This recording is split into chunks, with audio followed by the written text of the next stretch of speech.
1950년 6.25 동란 까닭에 우리 교단뿐만 아니라 많은 한국 교회가 순교자를 하나님께 드릴 수밖에 없는 그런 상황이었습니다.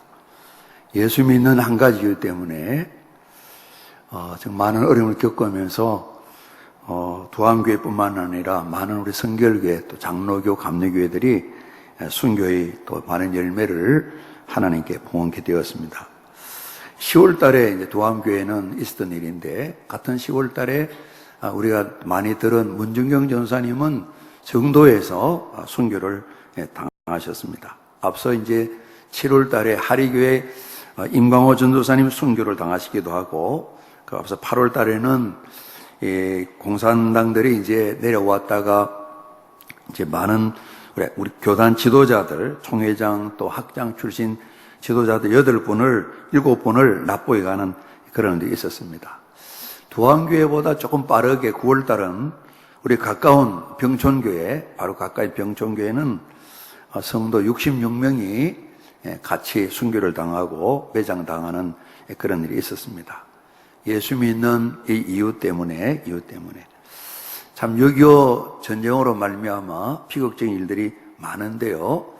이제 그 군인들이 또 그런 하기도 했지만은 해방 이후에 여러 가지 사상적인 일들 까닭에 때를 기다렸다가 6.25 동란이 생기면서 지역에서 서로가 또 서로를 죽이는 이런 일이 생겼는데, 예수 믿는 이 일로 많은 어려움을 참 겪었습니다. 6.25 이제 전쟁 때에 많은 사람이 순교를 당했습니다만, 일제시대 때도 저희들이 여러 가지 이야기를 듣고 하는데, 참 일제 강압기 때도 많은 우리 교회 신앙생활 어려움을 참 많이 겪었습니다. 순교자를 낸 건 아니지만은 1924년 10월 달에 신사 참배가 하나님을 거역하는 우상 숭배다, 그래서 강경교회 선생님과 어린아이들이 신사 참배를 거부하는 그런 운동이 일어나서 한국 교회 전체에 확산되는 그런 일이 좀 있었습니다. 그리고 이제 많은 순교자가 저희 교단에 이제 일제시대에 있었던 건 아니지만은, 우리 아까 순교자 기념주일 이제 얼굴 모습을 해놓은 나오신 분이 박봉진 목사님이신데, 철원교회를 담임하셨는데, 1944년 8월 달에 이제 붙들려 가셔서, 참 예수님 다시 오시고, 예수님 앞에 모든 일본 천황과 모든 사람이 심판받는다는 이 재림신앙 까닭에 순교를 당하셨습니다. 이제 늦게 출발한 성결교회 때문에 주기철 목사님이라든가 이런 분만큼 많이 알리지 않았지만은, 이분의 순교 사역은 또 새롭게 많은 한국교회 성도들에게 또 교훈을 주는 그런 분이기도 합니다. 그의 또 말에 군산중앙교회 정태희 장로님도 순교를 당하시고요. 이렇게 재림신앙 까닭에 우리 성결교회는 1944년 12월 달에 아예 폐쇄를 당했습니다. 예배를 드리지 못하도록 해산을 당하고 말았습니다.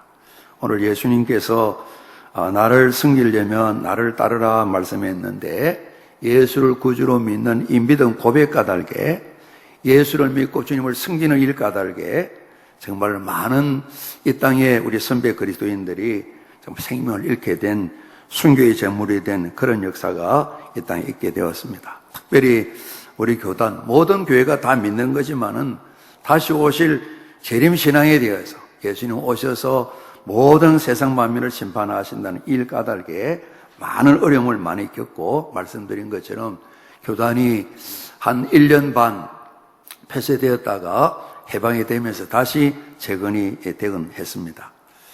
오늘 우리가 이제 요한복음 12장 말씀을 봤는데, 명절에 이 내용이 나와 있습니다. 아마 6월절 앞두고입니다. 6월절 임박한 때에 여기 보니까 헬라인 몇 사람도 예배하러 왔다 그러는데, 이분들이 어떤 경륜을 통해인지 모르지만은 흩어진 유대인들을 통해서 여호와 하나님에 대한 신앙을 배웠다고 볼 수가 있겠어요. 그래서 이제 중요한 절기에 예루살렘 성전에 나오는 것처럼 이들도 예루살렘에 참 왔습니다. 예수님은 갈릴리 주요 사역을 하시다가 또 6월절 마지막 이렇게 또 예수님께서 예루살렘에 오신 것이죠. 특별히 이 사람들이 빌립 제자 빌립에게 가서 우리가 예수님을 좀 배웠으면 합니다. 그랬더니만은 이방 헬라인 사람이니까 얼굴 표시가 나겠죠. 그죠? 나겠죠. 그래서 안드레에 가서 이런 이야기를 하는데 어떻게 하면 좋으냐? 안드레와 빌립 이 제자 두 분이 예수님께 가서 헬라 사람들이 예수님 뵙고자 합니다. 그러는데 예수님께서 대답하시기를 인자가 영광을 받을 때가 왔다. 바로 뒤에 보게 되면 예수님께서 참 달리시고 죽어오시는 말씀을 계속하고 계십니다. 그러면서 다시 이 영광은 부활에 대한 말씀이라고 볼 수가 있겠죠. 그러시면서 24절 말씀에 내가 진실로 진실로 너에게 이르노니 하늘의 밀이 땅에 떨어져 죽으면 죽지 아니하면 하늘 그대로 있고 죽으면 많은 열매를 맺는다. 하늘의 밀은 예수님 당신을 말씀하는 것이 그러지 않습니까? 그리고 또 많은 교훈을 담고 있겠습니다만은 죽으시는 이야기를 하시는 겁니다. 그래서 이 헬라 사람들이 왜 예수님을 뵙고자 했을까? 성경 본문에 나와 있지 않아서 많은 것을 추정하는 가운데 이런 추정을 또 하게 됩니다. 예수님이 가르치는 교인이 듣기에 어렵지 않으면서 많은 사람에게 교훈을 주는 참으로 지혜가 넘치는 이런 분이시다는 것을 좀 알게 되고 오늘 헬라 몇 사람이 예수님께 나와서 뭔가 좀 말씀도 듣고 지혜를 얻고자 하는 마음도 있겠지만은 더 나아가서 예수님 이 갈릴리 시골 사람 몇 사람 붙들고 계시지 마시고 이 좁은 이스라엘 땅에만 계시지 마시고 세계 문화의 중심지인 당시에 로마가 이제 세계를 다스리고 있을 때 정치 권력의 중심은 로마이지만은 문화의 중심은 아테네고 그리스니까요. 말도 당시에 헬라어를 주로 많이 다 쓰고 있었고요. 헬라 지역으로 가서 마음껏 한번 예수님의 가르침을 펼쳐보면 좋지 않겠습니까? 이런 가정을 우리가 해볼 수 있는 거죠. 그렇기 때문에 예수님께서 당신의 이름이 높임 받으시고 당신이 높은 자리에 오르게 되고 당신이 많은 이름이 알려지는 이런 초청에 대해서 오늘 예수님께서 바로 답을 해 주시기를 하늘의 밀이 땅에 떨어져 죽어야 된다는 죽음의 말씀을 하시는 거예요. 오늘 우리가 복음서에 나와 있는 마태, 마가 복음서에 나와 있는 예수님이 시험 받으시던 그 내용처럼 오늘 예수님께서 헬라 사람이 찾아와서 예수님 뵙고자 하는 이 내용 속에는 이런 시험거리도 함께 담겨 있다고 볼 수가 있겠습니다. 우리가 예수님이 40일 금식하시고 마귀가 3가지 시험을 예수님 당하셨는데 배고프시니까 돌이 떡이 되게 해서 만들어 배불러 먹어라. 그리고 성전 꼭대기 뛰어내리면 하나님 아들이니까 천사들이 딱 받쳐준다. 그럼 얼마나 가뿐하게 내려오겠냐. 그거 한번 해봐라. 그리고 온 천하만국을 다 보여주시면서 사탄이 그럽니다. 내가 한 번만 잠깐 절하면 이 모든 권세를 다스리는 권세를 네게 권력을 다 주마. 이런 말씀을 하셨는데 그런 시험과 연관이 되어 있다고 볼 수가 있겠습니다. 첫사람 아담 하와가 받은 시험도 마찬가지입니다. 사도 요한의 정리하기를 육신의 정욕, 안목의 정욕, 이생의 자랑이라 그랬습니다. 마음껏 많이 소유하고 싶은 마음들, 그리고 이름을 내고 이름이 높임받고 인기가 막 올라가는 그런 일들, 그리고 많은 권력을 찾아 마음대로 한번 하고 싶은 권세 권력을 휘두르고 싶은 이런 마음의 시험들, 끊임없이 모든 사람들은 노출되어 있는데 예수님 그런 시험 받았는데 오늘 헬라 사람들이 찾아와서 예수님 배우고자 한다 그럴 때 하나의 가정이긴 합니다만은 왜냐하면 예수님께서 바로 적시로 죽음의 말씀을 하시기 때문에 연기를 시킬 수 있는 가정이라고 볼 수가 있겠습니다. 헬라 지역으로 오셔서 이름도 내시고요. 왜냐하면 사도 바울이 말씀하시기를 헬라 사람들은 지혜를 구하고 유대인들은 표적을 구한다 그랬습니다. 표적과 지혜 예수님이 많이 행하셨습니다.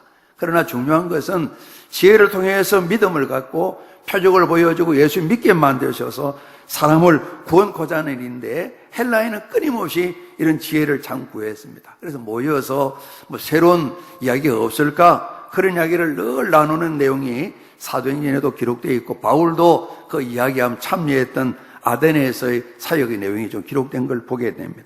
그러니까 오셔서 예수님 여기 머물러 계시지 마시고 온 천하 사람이 다 예수님 말씀을 듣고 주님 이름이 높임도 받으시고 영향력도 끼치시고 또 멋있게 하면 힘있게 좀 살아가시면 좋지 않겠습니까? 이런 가정을 우리가 해올 수 있는 것이죠. 그래서 예수님께서 필요 없다고 말씀하시면서 당신께서는 밀이 땅에 떨어져 죽어서 많은 열매를 맺는 것처럼 그렇게 해야 된다고 주님께서 말씀하셨습니다. 예수님은 끊임없이 제자들에게, 아마 제자들도 동일한 시험거리가 있겠죠. 마음껏 소유하고 이름도 내고, 촌사람들이 참 예루살렘 와서 이름을 내고 권력을 가지고 예수님 좌우편에 큰 권력자가 되어지는 이런 소원이 있었겠죠. 끊임없이 주님께서는 들으실 때마다 승비는 자가 되어야 된다 교훈을 주셨습니다만은 이들이 훈련받는 동안에 끊임없이 이런 갈등이 휩싸였습니다. 예수님께서는 내가 세상에 온 것은 제자들에게 잃어버린 자를 찾아 구원하러 왔다고 주님 말씀하셨습니다. 그래서 지혜도 필요하고 표적도 필요하지만은 예수님을 하나님 아들로 믿고 그리스도로 믿는 이 믿음 까닭에 많은 사람이 구원받는 이를 위해서 주님께서는 오셨다고 말씀하시고, 당신께서 죽으셔야만이 하늘의 밀이 땅에 떨어져 썩어 죽는 것처럼, 그리하면 많은 열매가 맺히는 것처럼 오늘 주님께서도 그 일을 하셔야 되겠다 말씀하셨습니다. 오늘 우리가 낯익은 이 말씀, 하늘의 밀이 땅에 떨어져 죽으면 많은 열매를 맺는다, 죽지 않으면 하늘 그대로 있다, 이 말씀 말이죠. 자연적인 법칙 이치인데 우리가 잘 압니다. 생명이 확산되기 위해서는 열매가, 씨가 먼저 죽어야 썩어지고 없어져야 거기에서 싹이 나고 많은 열매를 맺게 되는, 필수적으로 하늘의 밀알이 또 많은 씨가 땅에 떨어 죽어야만 되는 자연의 법칙을 말씀하십니다. 그래야 번성하게 되고 많은 생명을 확산시킬 수 있는 걸 말씀하시고, 예수님은 오늘 이 제자들과 또 저희들에게 말씀하고 계십니다. 오늘 이런 자연적인 법칙과 마찬가지로 주님을 따르는 제자의 삶에 있어서도 죽음이라는 십자가의 길을 통해서 풍성한 생명의 열매가 나타나게 되므로, 대전제가 누구든지 예수님을 믿어 구원받을 뿐만 아니라 한 사람의 하늘 밀알이 땅에 떨어 죽는 것처럼 그런 헌신과 희생을 통해서 많은 열매가 맺히게 된다. 오늘 현재 저희들이 예수 믿고 예배를 드리고 있는데, 이런 삶에 헌신했던 많은 하나님의 사람들, 터툴리안이라는 분은 그런 이야기 했습니다. 순교자의 피가 교회가 세워지는 미끄럼이 된다, 이런 말씀하셨는데, 온 세계 교회 역사가 그러하고 한국 교회 역사는 더더욱이나 순교자의 피들이 오늘 이 땅에 하나님 교회 복음의 역사가 풍성하게 나타날 수 있는 이런 미끄럼이 되었었습니다. 그래서 자연적인 법칙도 그렇고 제자된 삶의 법칙도 그렇고, 예수님께서는 자연적인 이 법칙도 존중하시고 제자도의 또 본을 보이시기 위해서 말씀하시기를, 내가 죽어야만이 많은 열매를 맺는다. 나는 세상의 이름과 세상의 권세를 온 사람이 아니다, 섬기려 왔다 말씀하시는 것처럼 이런 교훈을 오늘 제자들에게, 헬라 사람들에게, 우리들에게 주고 계신 것입니다. 그래서 예수님께서는 하늘의 밀이 땅에 떨어져 죽는 그런 밀알 씨가 되셔서 죽으심으로 말미암아 우리 모두가 죄의 문제 해결받고 구원을 받게 되었는데요. 오늘 저희들이 그래서 예수님이 못 박혀 죽으신 고난의 십자가를 우리가 사랑하는데, 우리가 중요한 것은 항상 십자가를 생각할 때마다 안에 담겨 있겠지만은 예수님의 십자가에 달려 죽으신 그리스도 예수를 항상 생각하며 부활하신 주님을 생각해야 될 것입니다. 예수님께 십자가에 못 박히실 때 좌편 우편에 또 다른 두 강도가 십자가에 못 박혔습니다. 그 이후로도 수많은 사람이, 그 이전에도 많은 사람들이 십자가에 못 박혀 사형당했을 것입니다. 그러나 그 강도들의 십자가는 우리 구원과는 별다른 관계도 없고 의미도 없습니다. 우리가 중요한 부분이 있다면 모든 죄는 십자가에 처형을 당하는 것처럼 모질고 독하고 그보다 더 무서운 형벌을 받는 것이 죄의 값이다. 그 부분을 그런 고통받는 자리에서 예수님도 알게 하셨고 그 강도들도 알게 했습니다. 얼마나 고통스러운지, 예수 너도 살고 우리도 좀 살려달라고 욕을 하고 고함을 질렀던 십자가의 형벌 말입니다. 그러나 우리가 십자가를 사랑하는데 모든 십자가가 아니라 예수 그리스도께서 죽으신 그 십자가, 그리고 부활하신 주님의 십자가를 우리가 사랑하고 그 십자가 까닭에 우리는 생명을 얻게 된 것이죠. 오늘 예수님께서는 말씀하신 것처럼 당신께서 땅에 떨어져 썩고 죽은 하늘의 밀알이 되심으로 말미암아 많은 열매를 맺어 우리 모두가 믿음으로 구원을 받게 하셨는데, 구원은 이제 그러지 않았습니까? 예수님께 삼편 강도가 회개할 때 죄를 용서해 주었던 것처럼 우리가 잡니다. 죄에서 용서를 받습니다. 구원은 제일 첫 단계가 그겁니다. 그러지 않습니까? 죄에서 용서받는 겁니다. 죄는 해결받고 용서받으면 됩니다. 우리 하나님 자녀되고 난 뒤에도 죄가 있으면 우리 삶에 열매가 없게 되는 것입니다. 끊임없이 우리 자신을 살펴서 죄와 허물이 없는가 살피고 또 씻고 깨끗하게 만들어서 늘 정결하게 늘 힘쓰는 것이죠. 하나님께서도 이스라엘 백성들에게 이 죄의 문제를 해결할 수 있도록 제사 제도를 하나님께서 가르쳐 주셨습니다. 예수님께서 십자가에 죽으심으로 영원하신 제물이 되심으로 말미암아서 우리 모두가 용서를 받았습니다. 용서받게 되면 자연스럽게 우리 마음에 찾아오는 것이 평안함이 찾아오게 됩니다. 하나님의 샬롬이 찾아오게 되는 것입니다. 오늘 저희들이 살아가면서 예수님 말씀하신 것처럼 어떤 상황을 위해서 기도합니다. 해결받기를 기도합니다. 기도하는 가운데 우리가 마음이 괴롭고 어렵고 답답하기도 하고 걱정근심으로 눌리기도 합니다. 어느 순간에 주님 은혜를 힘있게 될 때에 우리의 마음은 안정되게 됩니다. 주님 은혜를 힘있게 됩니다. 아무것도 아직 해결되지 않았는데 마음의 안정을 찾습니다. 평안을 누리게 됩니다. 그래서 저희 모두가 예수님 말씀하신 세상에 줄 수 없는 이 평안함을 경험하는 삶을 살게 되는데 이 일이 날마다 연속되는 삶을 사는 분은 은혜 충만하고 참으로 귀한 성도의 삶을 산다고 볼 수가 있습니다. 죄의 문제가 해결되게 될 때에 우리에게 세상에 없는 평안함이 찾아오게 되고 우리는 새 삶을 살게 되는데 새 삶을 살게 될 때 누구든지 그리스도 예수 안에 있으면 새로운 피조물이라는 말씀하셨는데 주님을 닮아가게 됩니다. 새로운 삶의 목적을 세우게 됩니다. 새로운 방향을 잡게 됩니다. 내가 오늘 이렇게 사는 것이 내 삶의 목적이 아니라 주님 말씀을 따라서 주님을 닮아 살아가게 되고 주님 말씀하신 증인되고 제자된 삶을 사는 목적을 가지게 될 뿐만 아니라 오늘 저희들이 때로는 그러지 않습니까? 개별에 가고 목표했던 일 이루지 못할 때도 많이 있습니다만 때로는 깜짝 놀랄 때가 있습니다. 내가 이 일을 행할 수 있다니, 내가 이 말씀을 순종할 수 있다니 우리 주님께서는 약속하신 것처럼 성령 안에서 우리 모두에게 우리가 잡니다. 능력을 주십니다. 능력을 주십니다. 우리의 삶의 목적을 세워놓은 이 일을 감당할 수 있도록 끊임없이 능력을 공급해 주시는 겁니다. 그래서 우리가 예배를 드리고 말씀 보고 기도하고 이 삶을 반복되는 말미암아 성도의 교제를 나누면서 능력을 받아서 우리가 전도도 하고 함께 성도의 교제를 나누는 은혜를 힘있게 되는 것입니다. 하나님의 구원이 우리에게 오게 될 때 그 사랑을 맛보게 되면서 끊임없이 하나님께서 이스라엘 백성을 돌보시던 것처럼 우리를 하나님 늘 지켜보호하시고 걸음걸음 인도하시는 것입니다. 우리의 삶에 에베네셀 되시어서 도와주시는 것입니다. 하늘과 땅의 필요를 공급해 주시는 것입니다. 뿐만 아니라 주님을 닮아가게 만듭니다. 우리가 잡니다. 거듭나라, 거룩하라.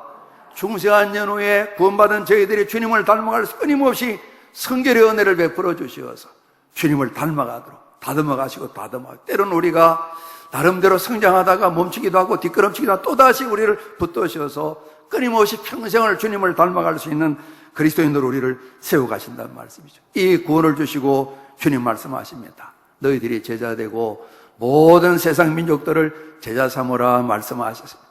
또 사도행전에는 예루살렘과 온 유대와 사마리아 땅까지 이르러 내 증인이 되라 말씀하셨습니다. 돈산에서도 대한민국 안에서도 북녘 동포를 생각하며 온 세계 만민을 생각하면서 증인되라 말씀하시는데 여러분 제자 증인된 이 삶을 우리들에게 새로운 목적을 주시면서 주님을 따라가게 만들고 계신 것입니다. 오늘 하늘의 밀이 땅에 떨어져 죽으면 많은 열매를 맺는다 그랬는데 오늘 교회 공동체 우리 믿음 안에서 뿐만 아니라 세상에 이런 일이 많습니다. 오늘 이 말씀을 그냥 안 믿는 사람도 보게 되면 아 그렇구나, 희생적인 섬김과 헌신이 있게 되면 많은 열매를 맺는구나. 모든 공동체 마찬가지 아니겠습니까? 희생과 헌신 없이 좋은 열매가 맺히는 데가 어디 있겠습니까? 그러지 않습니다. 그러나 우리가 믿음의 삶을 살면서 조심하고 항상 주의해야 될 것은 참 생명 없는 헌신과 희생은 세상 일에 많은 열매를 맺지만은 세상 만민들을 멸망의 길로 던져넣는 이런 일이 생긴다는 것을 우리가 잘 알아야 될 것입니다. 그래서 정말 하늘의 밀 그리스도 예수가 가진 생명의 씨를 따라서 우리가 예수님을 모시고 주님을 따르는 삶을 살아가는 이 삶을 살아야 되는데요. 예수님께서 곡식 말씀하시고 가라지 말씀하셨습니다. 가라지는 우리가 먹고 유익한 곡식의 모든 씨앗들보다 힘이 더 강합니다. 가라지가 땅에 떨어지게 되면 썩습니다. 가라지도 죽습니다. 많은 열매를 맺습니다. 가라지도 희생하고 헌신합니다. 수많은 열매를 맺는데 유익한 모든 걸 다 집어삼키고 곡식을 집어삼키고 인생들을 어지럽게 만들고 인생들을 망하게 만드는 이런 열매가 생기게 되는 것입니다. 그러므로 그리스도 예수 생명 없는 희생과 헌신들이 세상을 어렵게 만들고 역사를 뒤틀리게 만드는 수만 가지 우리의 증거들을 볼 수가 있는 것입니다. 우리가 6.25 동란이 나면서 이렇게 사람이 사람에게 죽임을 당하는 이 모든 일들도 많은 가라지 잘못된 것 이런 일들 까닭에 참 값진 생명이 그렇게 비참하게 예수 믿는 일 때문에 죽게 되는 이런 역사가 나타나게 된 것입니다. 예수님께서 화했을진저 외식하는 자들아 그러면서 서기관들 바리새인들에게 말씀하셨습니다. 너희들 스스로가 영생을 나오지도 않고 많은 사람들을 지옥 자식으로 되게 하는데 많은 공헌을 한다 그랬습니다. 그들 나름대로는 하나님 계명과 하나님 말씀 지키는데 얼마나 우리가 헌신지기 줄 아느냐 자랑을 했습니다. 힘도 있었습니다. 그렇지만은 생명 역사가 아무것도 나타나지 않았습니다. 지금은 지구상에 많은 공산주의 나라가 사라지고 몇몇 나라가 남아있어서 세계를 아직도 근심되게 만들고 있습니다만은 여러분, 공산주의의 짧은 기간 동안에 세계의 많은 부분을 차지했습니다. 지금은 러시아가 됐지만은 소비에트 연방공화국 얼마나 엄청난 힘인지 모릅니다. 그 유럽 전체를 다 차지할 만큼 강력한 힘이 있었습니다. 공산당원들은 우리가 비교해 본다면 우리 기독교 신자들보다 더 단단한 희생과 헌신하는 그런 삶을 볼 수가 있습니다. 이념과 주의를 위해서 예수 믿는 저희를 평균치보다도 더 십자가를 지고 헌신하는 그런 모습을 볼 수 있습니다. 그러나 아무런 유익한 열매를 맺지 못하게 됩니다.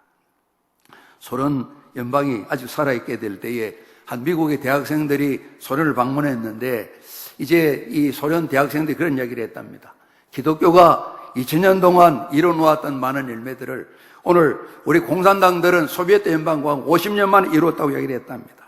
목숨을 정말 초계처럼 던져버렸던 많은 수많은 희생, 헌신들 까닭에 공산주의가 일어서게 되고 많은 지역을 차지하게 되고 수많은 나라를 종삼아서 살게 만들었고요. 우리 민족은 그런 공산주의 아직까지도 불행한 역사가 진행되고 있는데요.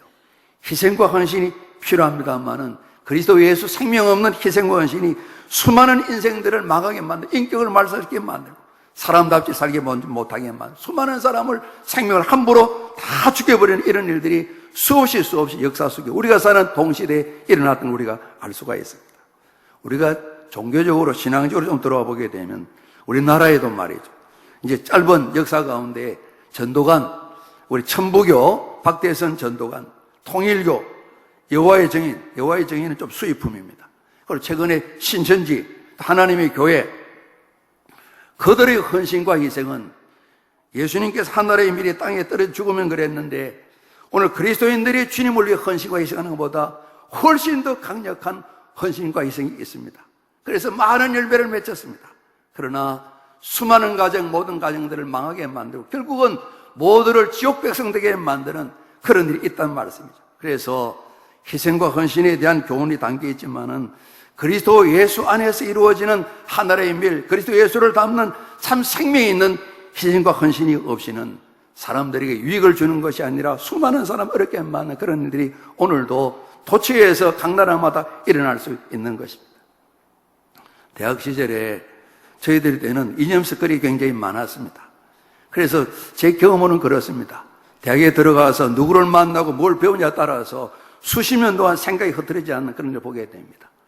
같은 습관은 아니지만은 또 다른 이념 습관이 있던 후배들을 보게 됩니다. 국회의원들이 많이 계시기도 하고 직접 친한 사람이 아니지만 끊임없이 그들은 생각을 고치지 않습니다. 예수도 믿습니다. 그러나 주님의 진리는 그들의 삶을 지배하지 못합니다. 세상적인 헌신과 예식이 얼마나 열정인지 모릅니다. 수많은 사람들을 어지럽게 만듭니다. 그들의 인생을 망쳐가게 만듭니다. 잠시 잠깐 이름과 권력을 가지고 있을지 모르지만은 이 세상을 어지럽게 만드는 것입니다. 하나님 나라에는 자그마한 유익도 주지 못하고 있는 그런 삶을 바라보게 되는 것입니다. 예수님 말씀하십니다. 나를 섬기려면 나를 따르라 이 말씀을 하셨습니다. 예수님 믿고 생명 얻고 우리가 주님께서 사랑을 받으며 주님을 섬기는 예배하는 우리 모두는 주님 말씀하십니다. 너희가 나를 섬기기 때문에 나를 따르라 말씀하시는데 나를 섬기는 자는 항상 예수님께서 있는 곳에 같이 있게 된다 말씀하시고 그렇게 할 때에 하나님 아버지께서 이런 사람들을 귀히 여기신다 말씀하셨습니다. 예수님께서는 나를 따르라 말씀하시는데 우리의 신앙 고백 속에 담겨있는 내용처럼 하늘을 떠나서 땅으로 오셨습니다. 영광된 자리를 떠나서 부끄러운 그 치호의 자리, 십자가의 사형수의 자리로 내려오셨습니다. 평안을 떠나서 고통받는 자리로 내려오셨습니다. 모든 것의 주인이신 하나님 부유한 자리에서 가난한 궁핍의 자리로, 머리 들 곳이 없는 연약한 자리로 내려오셨습니다. 죄도 없으신 그분이 가장 많은 죄를 짊어진 것처럼 죄인의 모습, 사형수의 모습으로 내려오셨습니다. 땅에 떨어진 씨가 되셨습니다. 하늘의 미랄이 되셔서 주님께서 죽으심으로 말미암아 오늘 저희들뿐만 아니라 지나간 2000년 동안에 끊임없이 수많은 사람이 예수를 믿고 구원을 받고 주님 교회를 이루고 동일하게 주님을 섬기기 때문에 주님을 따라서 때로는 순교를 당하기도 하고, 순교를 당하지 않았지만 이 땅에도 많은 순교사님, 복음 전도자가 오셔서 순교자의 삶 이상으로 고난과 고통 가운데 그들의 복음 전거로 말미암아 한국교회가 세워지기도 지금까지 복음이 전파되고 있는 것입니다. 땅에 떨어져 죽으신 하늘의 미랄, 그 열매 까닭에 많은 사람이 또 다리 예수님을 섬기면서 주님을 따르는 이런 헌신 까닭에 우리 대한민국의 이 한반도에 복음이 증거되게 되고 주님 교회가 세워지게 되었습니다. 이전에 코바데스라는 영어에 있었습니다. 코바데스 도미네, 라틴어로 주여 어디로 가시나이까, 이런 말씀인데 베드로 이야기가 나와 있습니다. 너무나 핍박이 심하니까 베드로가 로마를 떠나서 좀 피난 가는 그런 모습이 있습니다. 로마시를 벗어날 때쯤에 저기 보니까 나대은 분이 오시는데 예수님께서 오고 계십니다. 주님 어디로 가십니까? 물었을 때 내가 버린 고통받는 로마에 가서 내가 성도들과 함께 고난받기 위해서 로마로 간다 말씀하셨습니다. 소설의 이야기입니다만은, 이래서 이 베드로가 주님 앞에 무릎을 꿇고 회개하고 다시 로마로 가서, 우리가 성경 속에 예수님께서는 앞으로 내가 원치 않는 죽음을 당하게 된다는 말씀했는데, 교회의 역사가 뒤에 설명한 바로는 나는 예수님처럼 쉽게 바로 못 바뀔 수 없습니다. 거꾸로 못 바뀌셔서 고난받는 자리에 주님을 따라서 순교 자리로 나가셔서 복음 전거를 위해서 쓰임받았던 우리 사도 베드로를 우리가 보게 됩니다. 사도 바울께서도 사도행 20장 24절에 말씀하십니다. 이제 예루살렘에 가면 당연히 붙들리고 당연히 죽게 됩니다. 죽음이 눈앞에 있는 것을 많은 기도하는 사람이 이야기를 합니다. 가지 말라고 만류합니다. 그러나 가야 된다고 말씀하십니다. 은혜의 복음, 당신을 죄인의 개수 같던 당신을 살려주신 하나님의 사랑, 그 은혜를 생각하면서 이 은혜의 복음, 누구든지 예수를 믿으면 구원받고 누구든지 새로운 인생을 살아가는 피물되는 복음이신 예수 그리스도를 전하는, 은혜의 복음 전하는 사명을 주님께서 당부하셔서 유대인뿐만 아니라 이방인에도 전하라는 말씀하셨는데 내 생명을 내어놓는다. 그리고 결국 우리 사도행전 이후에 사도 바울께서는 목배임을 당하고 순교를 당하시게 됩니다. 오늘 주님께서는 누구든지 나를 따르려거든 자기를 부인하고 자기 십자가를 지고 나를 따르라 말씀하시면서 우리 보통 사람들이 말하는 희생과 헌신을 말씀하셨습니다. 그러나 그리스도 예수 안에 예수를 구주로 모시고 주님과 함께 십자가를 따르는 그리스도로 모신 생명이 있는 희생과 헌신, 이로 말미암아 죽음 가운데 있는 사람은 생명을 얻게 되고 새로운 인생을 살아가게 되는 놀라운 일이 있게 될 텐데요.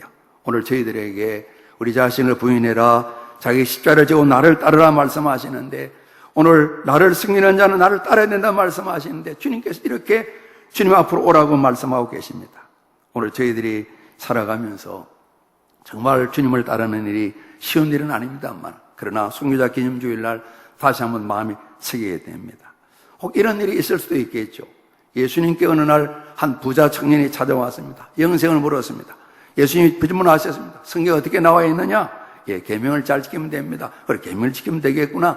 예, 어릴 때 열심히 잘 지켰습니다. 참 착하다, 잘했구나. 이 말씀하십니다. 한 가지 부족한 것이 있다는 말씀하십니다. 집으로 가서 재산을 팔아 가난한 자들에게 나눠주라. 그럼 하늘에서 큰 보화가 내게 임하게 된다. 그리고 자네는 나를 따르라 말씀했습니다. 이 부자 청년은 재물이 많은 거로 근심하고 예수님을 떠나가 버리고 따르지 못했습니다. 우리가 또 다른 사람 삭개오를 압니다.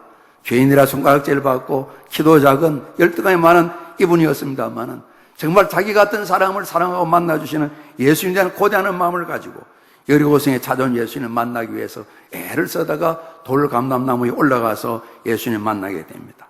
예수님께 오늘 내가 너희 집에 가서 하루 묵어야 되겠다 말씀할 때 아무런 설교를 하신 것도 아니고 명령하신 것도 아니고 교훈을 말씀하신 것도 아닙니다. 그런데 삭개오가 이야기합니다. 예수님, 무슨 말입니까? 내 재산을 팔아 절반을 가난한 자를 주겠습니다. 나머지는 내가 세리로 일하면서 잘못된 일 4배씩이나 다 갚겠습니다. 이런 말씀하고 있습니다. 돌이 떡에 되게 하서 배불리 먹으라 말씀하시는데 우리가 살아가면서 정말 재물에 대한 이런 부분으로 하늘의 미리 땅에 떨어 죽는 삶을 우리가 실현할 수 있는 그런 하나의 통로가 되기도 할 것인데 성경에 이런 정반대의 사람이 나타나는 걸 우리가 보게 됩니다. 우리가 때로는 그렇습니다. 죽으면 죽었지 이 일은 저는 못합니다. 우리 그런 표현을 씁니다. 그러지 않습니까? 죽으면 죽었지 이 일은 내가 놓칠 수가 없습니다. 때로는 그것이 자존심이 될 수도 있습니다. 그러나 예수님께서는 죽으면 죽었지 못합니다. 그것을 죽으면서 하라고 그렇게 말씀하고 계신 것입니다. 그것이 재물이든 이름 내기든 권력이든 주님께서 말씀하십니다. 나를 숨기려거든 나를 따라야 된다 말씀하시면서 오늘 당부하시는 겁니다. 우리 개인에게나 우리 교회 공동체나 우리 가정이나 마찬가지일 것입니다. 여러분 24절 25절 말씀 한 번 더 우리 같이 봉독합니다. 24, 5절입니다. 내가 진실로 진실로 너에게 이르노니 하늘의 밀이 땅에 떨어져 죽지 아니하면 하늘 그대로 있고 죽으면 많은 열매를 맺느니라. 자기의 생명을 사랑하는 자는 잃어버릴 것이요 이 세상에 자기의 생명을 미워하는 자는 영생하도록 보존하리라. 주님 말씀하셨습니다. 오늘 말씀 읽을 때에 21절 말씀 보면 헬라 사람들이 찾아와서 우리가 예수를 배우고자 합니다. 이런 말씀을 드렸습니다. 여러분, 오늘 저희들에게 우리 전도할 때에 이전에 그런 말 했다 그러잖아요. 하나님 보여주면 내가 예수 믿겠다고. 하나님 보여달라고. 하나님 보여드릴 길이 없습니다. 조금 우리가 말씀 빌린다면 예수님 제자들이 하도 아버지 이야기하니까 예수님 아버지 좀 보여주세요. 그럴 때 예수님께서 나를 본 자는 아버지를 보았다고 말씀했습니다. 지금 예수님은 이 세상에 육체로는 계시지 않습니다. 오늘 저희들이 누군가가 예수님을 만나보고 싶다 그럴 때 우리가 어떻게 해야 되겠습니까? 복음을 전할 때 어떻게 해야 되겠습니까? 오늘 우리의 삶을 돌아보고 우리가 구세주 예수님은 아닙니다만 오늘 저희들이 주님 은혜 가운데 우리가 주님을 닮고자 하는 마음을 갖게 될 때 능력 주셔서 우리를 새롭게 세워가시는 은혜를 힘있게 될 때에 주님 말씀을 순종하게 될 때에 끊임없이 주님께서는 권능을 베풀어 주셔서 넉넉히 우리로 하여금 주님을 닮아가게 만들고 우리의 생활을 바라보는 많은 사람들이 저분을 보니 예수님을 알겠다고 이렇게 말하는 이런 우리가 증인이 되고 통로가 되어야 되지 않겠나 생각하게 됩니다. 그래서 교회는 끊임없이 우리 선조들 말씀처럼 부지런히 예수 그리스도의 생명의 복음을 전해 사람을 전도해서 구원의 길로 인도하고 구원받게 되면 세례받게 되면 그분들을 잘 양육 훈련해서 우리가 잡니다. 성결한 그리스도인, 예수님 닮은 그리스도인 이렇게 세워가야 된다고. 그렇게 해야만이 증인이 되고 제자가 될 수 있다고 그랬습니다. 그래서 여러 가지 애를 많이 쓰고 있습니다. 우리 날마다 자신을 살피면서 말씀을 그걸 삼아서 기도하고 말씀 보고 성도의 교제를 나누고 전도를 하면서 우리가 힘다해서 주님을 모시고 달려가기를 원합니다. 주님께서는 나를 섬기려면 나를 따르는 말씀하시는데 예수님처럼 살아가기를 원하시는 거죠. 예수님을 구주로 모셔서 우리 속에 구원의 생명을 간직할 뿐만 아니라 주님께서 자기를 부인해야 자기를 십자가를 져야 내 증인이 된다 말씀하셨는데 하늘의 밀이 땅에 떨어져 죽어야 된다고 말씀했습니다. 사도행전 1장 8절에 증인 되리라. 이 증인 이제 헬라어로는 마르투스인데 여기에서 영어에 순교자라는 단어가 나왔습니다. 증인은 순교자라는 말입니다. 오늘 저희들이 예수님 말씀처럼 정말 우리가 죽는 자리로 나아가는 일을 위해서 기도하고 헌신하게 될 때에 주님께 도와주시고 넉넉히 앞서서 하셨던 많은 하나님의 사람들처럼 우리가 순교의 자리는 아닐지라 우리 삶의 헌신의 모습이 순교의 모양을 가져서 사람들이 우리를 바라보고 예수님이 한 길을 맡을 수 있고 예수님을 바라볼 수 있고 예수님을 만나볼 수 있는 이런 자리에 우리가 쓰임받아야 되겠다는 생각을 하게 됩니다. 현재 묵상집을 보고 계신 분들은 우리 새벽기도에 살펴했던 고린도전서를 다시 보고 있는데 우리 10장 부분에 그런 말씀이 나와 있지 않습니까? 먹든지 마시든지 하나님의 영광을 위해 살도록 해라 말씀했습니다. 이런 목적을 가지고 우리 장로님들은 더욱더 교회를 온전히 섬기고 하나님 기뻐하시는 교회를 세워나가기 위해서 지난 7월 달에 발표했던 것처럼 장로 헌장도 만들었습니다. 말씀 보고 기도하고 성도를 섬기고 서로 교제 나누고 맡기신 사명을 잘 감당하기 위해서 헌장을 만들어서 체크도 하고 실수하고 있는가 살피기도 하고 이렇게 항상 우리가 살펴가게 될 때에 하나님 영광을 위해 살게 될 텐데 묻고 그래 말씀했습니다. 교회뿐만 아니라 이 세상에서도 믿는 자뿐만 아니라 믿지 않는 자들이 살아가면서 거치는 자 걸림돌이 되지 말고 내 유익을 구하여 살지 말고 많은 사람의 유익을 구하여 살도록 해라, 이런 당부를 하셨습니다. 당신 사도 바울께서도 주님을 섬기기 때문에 주님이 하시던 것처럼 그 삶을 따라 살고, 아직은 고린도 교회가 연약하지만 그들 고린도 교회 성도들에게도 하나님의 영광을 위해서 많은 사람이 유익하도록 이 삶을 살도록 당부하시는 말씀을 바라보게 됩니다. 성경은 예수 믿는 저희들을 제자다 말씀하시고, 주님은 특별히 꼭 집어서 말씀하시기를 정인되라 이렇게 말씀하셨습니다. 정인은 순교자입니다. 순교자 기념주일날 우리에게 주님께서 죽으심으로 말미암아 주신 구원의 은총들, 아직도 다 경험하지 못한 많은 하나님의 사랑들 우리가 사모하고 경험하며 기도하고 말씀에 깨어있고 성도의 교제를 나누는 가운데 또 당부하신 전도를 함으로 말미암아서 더 풍성한 경험을 나누고 넉넉히 우리 삶 자체가 순교자적인 그런 삶의 모습이 나타나서 주님을 영화롭게 하고 많은 사람을 행복하게 만드는 삶에 우리 모두도 쓰임받는 그리스도인 되기를 주님 이름으로 축복합니다. 주님 말씀하십니다. 사람이 나를 섬기려면 나를 따르라는 말씀하시는데, 주님 계신 곳에 항상 우리도 같이 갈 수 있도록 주를 의지하고 서로 돕고 세워가시면서 성령의 도와주신 가운데 주님을 기뻐시게 하는 삶에 저도 우리 교회 온 성도님들도 귀한 주역들이 다 되시기를 주님 이름으로 축복합니다. 우리 기도드리겠습니다. 아버지 하나님, 은혜와 사랑을 감사합니다. 오늘 우리 교단이 순교자 기념주일로 지키는 날 주님 말씀을 상고했습니다. 하늘의 밀이 땅에 떨어져 죽지 않으면 하늘 그대로 있고 죽으면 많은 열매를 맺는 말씀하시는데, 주님 바라보고 기도하고 말씀 가운데 있고 서로 돕고 세워가면서 성령이 도와주신 가운데 우리 모두가 정인의 삶을, 순교자의 삶을 살아가신 선조들을 본받아 믿음의 길을 잘 달려갈 수 있도록 도와주시어 하나님을 영화롭게 하는 삶에 우리들 각자 그 개인과 가정과 주님교회가 늘 쓰임받는 은총을 허락하여 주시옵소서. 성령님 도와주시옵소서. 예수 그리스도 이름으로 감사하며 기도합나이다. 아멘.